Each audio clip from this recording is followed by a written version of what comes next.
And so the last thing that I wanted to talk about,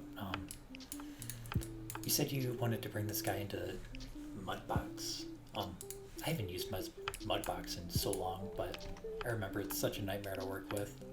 But it is definitely still good to learn how to use it, for sure. So right now, like I said earlier, if we were to subdivide our mesh, we get something that will look like that. We don't need our UVs anymore, so let's get rid of layout.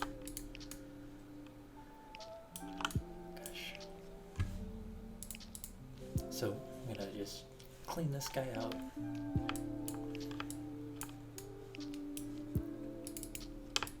So if we wanted to sculpt on this mesh, we would have to get some better geometry for it. One way we could do that is by creasing our edges, but I don't really think Maya has that option. I know it has a chamfer feature, but it doesn't translate into ZBrush or Mudbox very well. On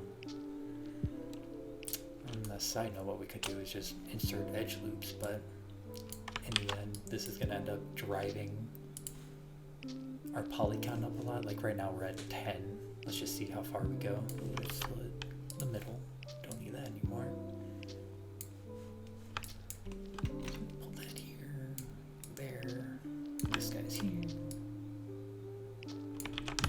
Like, okay. So yeah, this is okay. If we were just going to bring this in, it's just going to be a pillar that we wanted to be smoothed out a little bit, like that's fine. But if we wanted to subdivide this even further and, you know, take brushes and sculpt on it, if we were to smooth this out, you can see how these are all rectangular. This isn't going to sculpt very well. So Maya doesn't really handle polygons very well, but right now we're sitting at like 20 or 200,000. Oh, jeez. I wouldn't try this on your PC. I've got a rather beefy computer. Strangely enough, Maya has sculpting tools. If you go here, click this, bring it out. We can now sculpt in Maya. Just word of warning, this is terrible. I would never try to do this for any reason. We're just clicking this one section, but this entire piece is pulling out. This is just not what we wanted. So what we could do instead, gotta get out of that mode, unsubdivide you as much as possible. Cool. So what we can do is give it some more geometry before we subdivide it. So let's take this guy out. Gosh. All because I didn't click on that stupid little thing. I clicked on something else. It's got to give me a hard time. But if we turn these into slightly even quads, being able to sculpt on it will be a lot easier. I'm more of a ZBrush user.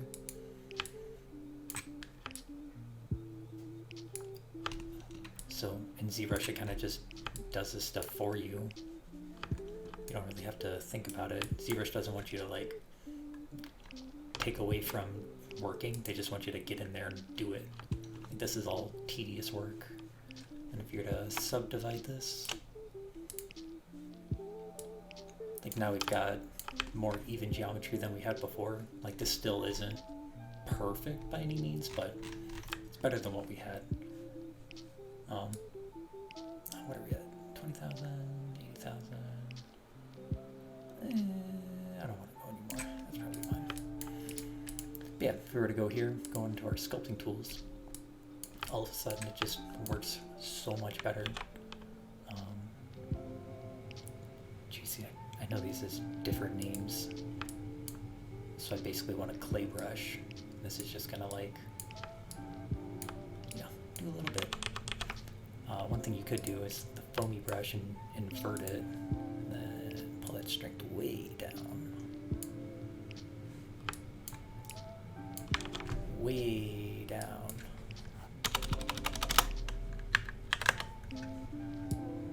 You can kind of go in here and dig in just ever so slightly. Take the size of the brush, bring it down even more.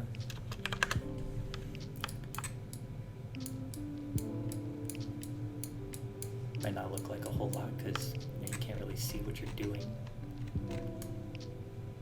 But except that,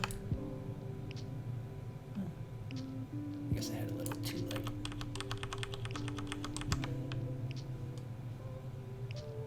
We're at bone.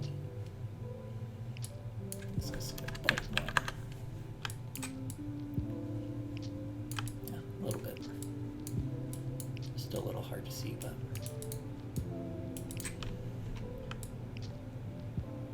I mean, you can sculpt in Maya. It is a thing. I just wouldn't do it. So yeah, on that note, if there's anything else you needed help with, just reach out, let me know. I'd be more than happy to help you out, man.